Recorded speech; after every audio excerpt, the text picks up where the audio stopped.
మాలవ్య గారి పేరు వినగానే మనకు వెంటనే గుర్తొచ్చేది బెనారస్ హిందూ యూనివర్సిటీ. ఐఐటి హోదా ఉన్న ఈ యూనివర్సిటీని స్థాపించింది పండిత్ మదన్ మోహన్ మాలవ్య గారు. కానీ అందుకోసం వారు అనేక కష్టాలు పడవలసి వచ్చింది. అందుకు అవసరమైన నిధులను ప్రోగు చేయడానికి వారు దేశవ్యాప్తంగా తిరిగారు. ప్రతి రిచ్ పర్సన్ని వారు అడిగారు.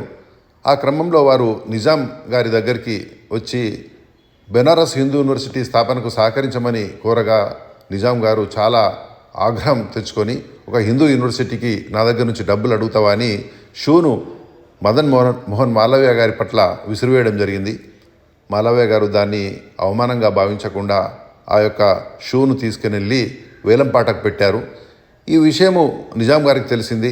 చాలా రిచ్ పీపుల్ నిజాం గారి షూ కాబట్టి కొనడానికి వచ్చి ఆక్షన్లో వేలంపాట పాడుతున్నారనే విషయం తెలుసుకొని నిజాం గారు తన యొక్క షూ వేరే వాళ్ళు వేసుకోవడం తనకు అవమానంగా భావించి తన వ్యక్తులను పంపించి ఆ యొక్క బిడ్లో, ఆ వేలంలో అత్యధికంగా పాడి ఆ షూను తిరిగి తనే కైవసం చేసుకోవడం జరిగింది. ఆ విధంగా సమీకరించిన నిధులతో బెనారస్ హిందూ యూనివర్సిటీ స్థాపన వారు చేశారు.